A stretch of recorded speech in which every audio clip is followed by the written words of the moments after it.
the specific hazards could also be because of the radiological and the field effects in the substations, which we have tried to discuss earlier. All electromagnetic radiations are harmful if it exceeds a certain field strength. So, some effects of radio frequency and particularly the microwave radiated fields which are listed in the standards and design lectures have to be properly looked into, but some of the important points like the radiated energy can cause damage to the areas of low blood supply in the body. So, in case of overexposure or as per the standards, if the magnitudes have increased and the person experiences the more radiation energy because of the electromagnetic effects. So, there could be a damage for the blood supply to the body, and if the microwave energy above 3000 megahertz is reflected or absorbed by the skin. So, there could be a warning of excessive exposure provided and body feels warm sensation, and some cases the electromagnetic radiation energy below 3000 megahertz is absorbed below the skin without a significant temperature increase. So, the energy particularly in the range of 1000 to 10,000 megahertz could also cause eye cataracts. So, vision problems could arise with the critical frequency between 3000 megahertz. So, these are the hazards which could be affected by the radiological or the field effects in substations, very important hazards.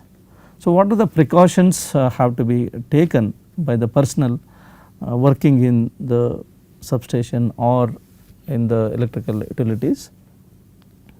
The first and foremost is to see and maintain a minimum working distance. So, a very important point to be considered. So, no person should work within the minimum working distance. These specifications are mentioned in the relevant standard, and what is the limits or what is the distances have to be followed are described in the standards, international and national standards from the exposed high voltage mains and also the apparatus or any high voltage equipment. The minimum working distance depends upon the actual voltage level which the equipment is being operated or the transmission which is being operated. It does not apply to operations carried out on mains and apparatus which are constructed to permit safe operation within these distances. Isolation of high voltage mains shall be effected by the following methods. The electrical circuits shall be disconnected only by the authorized person or persons who are in charge for the maintenance or the available for disconnecting the switches, circuit breakers or isolating the links or unbolting of the connections or switches which are to be disconnected. So, wherever possible the isolation should be visibly checked before the work is being taken up. So, where the means of isolation are provided with a device to prevent the closure by the unauthorized person, such a device shall be used. So, it is very important only authorized persons are to be available for the connection and the disconnection of the lines. The isolation shall be maintained until necessary suitable interlocking arrangements to prevent inadvertent energizing of the circuit. So, these minimum distances and minimum precautions have to be borne while working in the utilities. So, the safe electrical minimum clearances as per the standards, the limits of general approach for electrical safety is been given here. You can see the voltage and the minimum distances which are mentioned. This is the face to face voltage levels, the distance in meters and the distance in feet. So, you can see that over 750 volts the operation of the equipment, or when the personnel is trying to work in the area where up to 75 kilovolts. So, in such cases you should have a minimum clearance of 3 meters or about 10 feet for his to be followed as per the safety rules. So, in case the equipment or the lines are of 75 to 250 kilovolts, a minimum distance of 4.5 meters or 15 feet has to be allowed and maintained. Similarly, if it is more than 250 kilovolts to 250 kilovolts to 550 kilovolts, a minimum distance of 6 meters or 20 feet has to be maintained, a minimum clearance has to be maintained. Further, if it is more than 765 kV or 800 kV, a minimum clearance of 9 meters or approximately 27 feet. So, 9 meters and 27 feet in case of voltage levels of 765 or 800 kV have to be maintained. These are the standard values which are been given in the manuals or safety standards. So, important aspect of the precautions is the earthing or the grounding, which we have tried to discuss about this aspect. The precautions mentioned are to be adopted to the extent applicable and possible. Even though the substation is grounded, the equipment is grounded, the safety precautions of earthing or grounding is very important. So, a personnel should examine the earthing devices periodically and always prior to their use, and they have to use only earthing switches or any other special apparatus provided for earthing. They should properly verify the circuit whether it is live or dead or not, partially if it is insulated or damaged insulation, it has to be done by the means of discharging the circuit by using an earthing rod or a ground rod, or a potential indicator has to be used to see that there is no connection or there is no live end of the conductor, or there is no potential seen on the circuit. So, the indicator itself should be tested, whatever the indicator is being used for that, to check for live line circuit before and after the verification. So, these are some of the various safety devices which are used by the utility personnel or the electrical staff or technicians in the substations. This could be of insulating mats, it could be insulating gauntlets or gloves, suitable helmets which are to be used, and the insulating dress which is very important for the live line maintenance personnel. So, various safety devices and appliances are available for the personnel who are working in substation, and these available devices and appliances have to be properly maintained, properly verified and properly checked before it is being used. So, in general you can see in any typical substation the use of the rubber gloves or insulating gloves or gauntlets. Gauntlets are a longer type of gloves. This is a gauntlet which extends up to the which extends above the palm. So, these gauntlets or insulating mats, the insulating shoes and the insulated platforms are used for the safety aspects. Apart from this, proper safety belts in case of the personnel operating at a higher level, and suitable lamps, hand lamps which are used for the maintenance.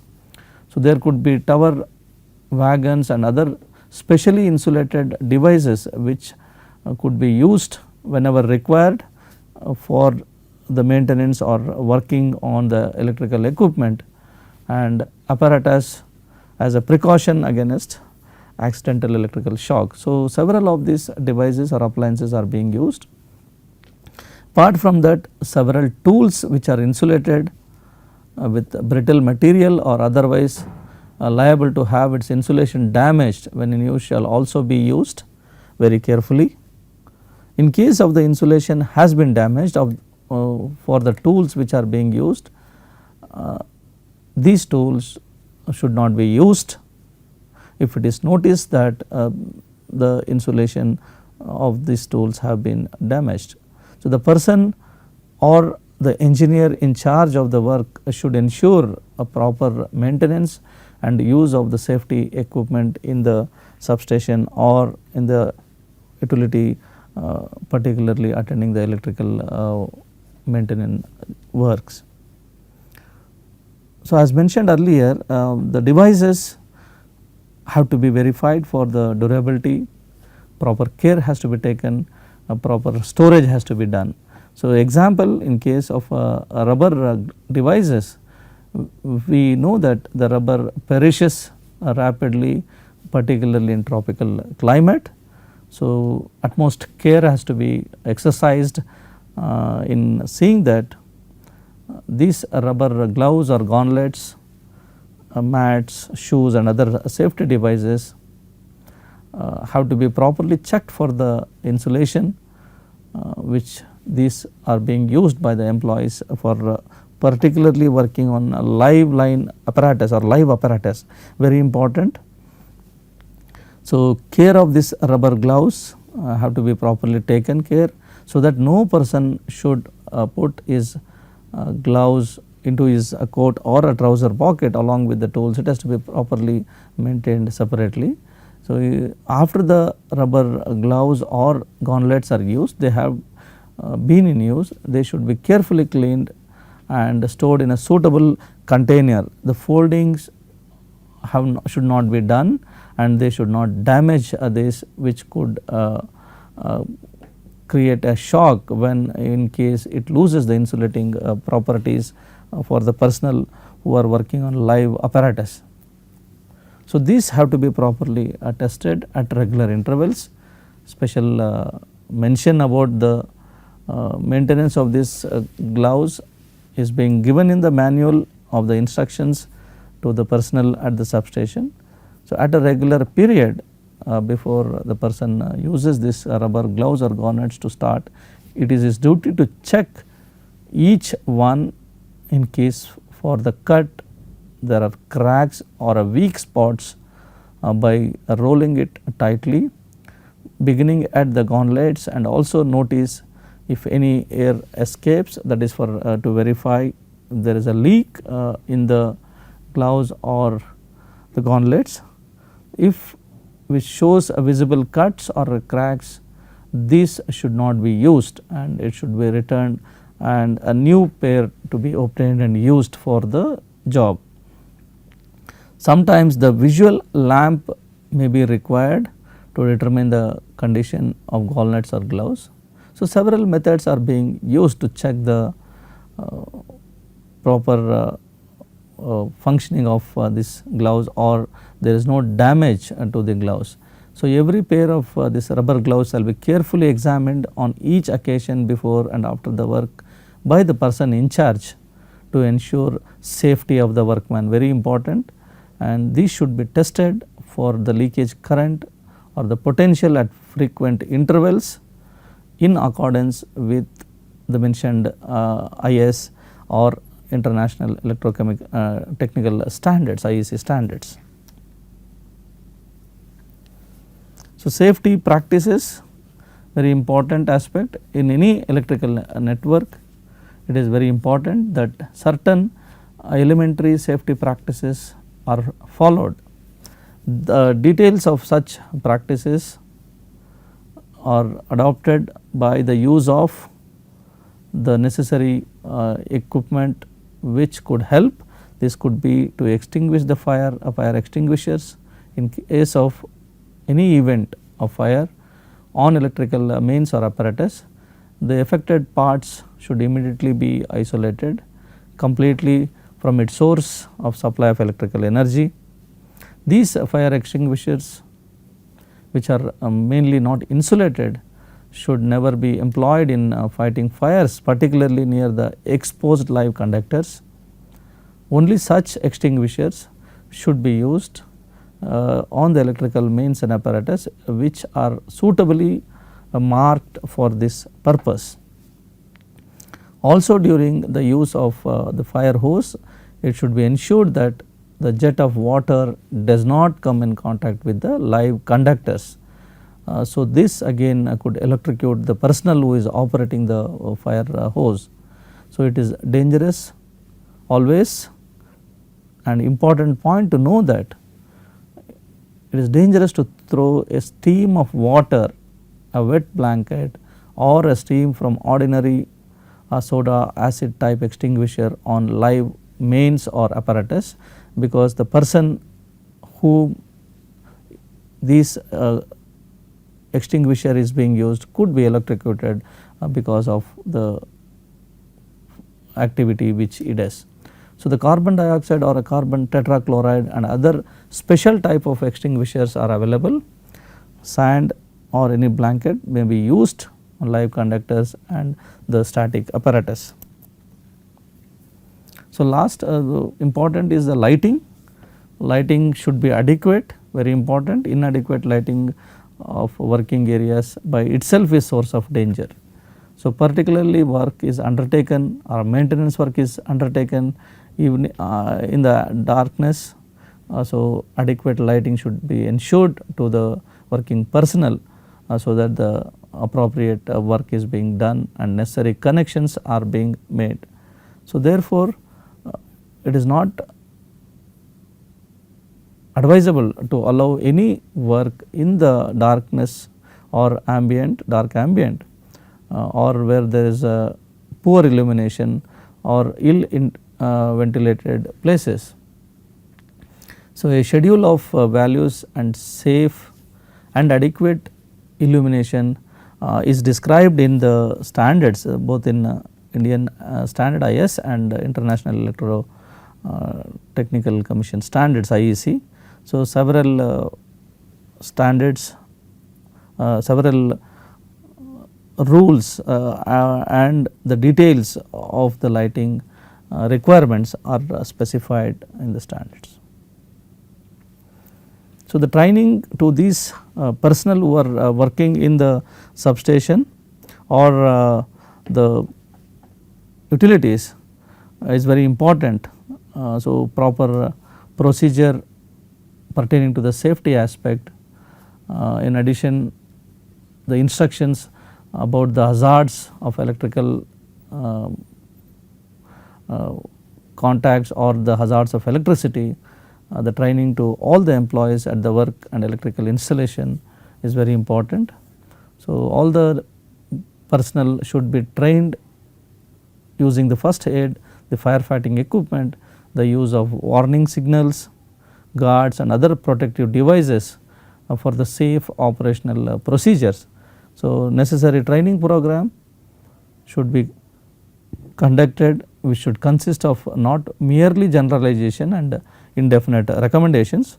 It should be specifically based upon demonstration and training in the correct operation and maintenance of the transmission line, the equipment which are in substation and the apparatus which the person could come in contact.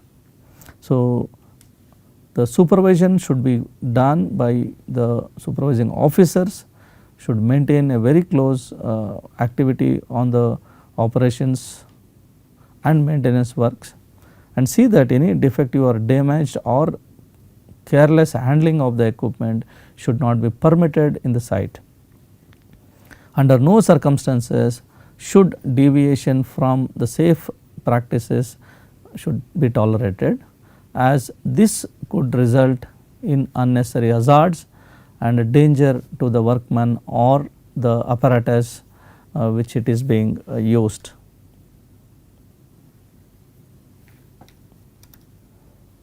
So, lighting, as mentioned earlier, very important. So, proper lighting has to be done. So, finally, is the grounding or the earthing stick, which is a very important device where before touching a high voltage circuit or before leaving it unattended and exposed, it must be de-energized and grounded with a grounding stick or earthing stick. So, this grounding stick must be left on the high voltage terminal permanently connected until the circuit is about to be re-energized in case of maintenance. So, during maintenance, the ground stick has to be connected continuously and the work has to be carried out. So, the grounding sticks must be available in the entrances of high voltage areas, and automatic grounding arrangements or the systems with necessary audible warning tones to remind personnel to the ground that the high voltage equipment are strongly encouraged for 2-person operation and are mandatory for 1 person to unattended operation. So, very important. So, for systems particularly with bare conductors at moderate voltages, so the use of ground stick is strongly recommended, particularly if the setup contains energy storage devices like capacitors or other devices. So, these are a few of the examples of how the grounding stick or the earthing stick. So, there this thing will be connected to the grounding stick. The grounding stick, this is a metal thing which will be connected to the ground wire, and subsequently it will be grounded, a connection to the ground. So, this comes in contact with the equipment which is to be grounded. So, this is an example of the substation earthing stick or the grounding stick which is used for the maintenance by the personnel. So, thank you. So, that was about the importance of the grounding and the safety precautions to be employed by the substation or the personnel who are working in the substations. So, thank you.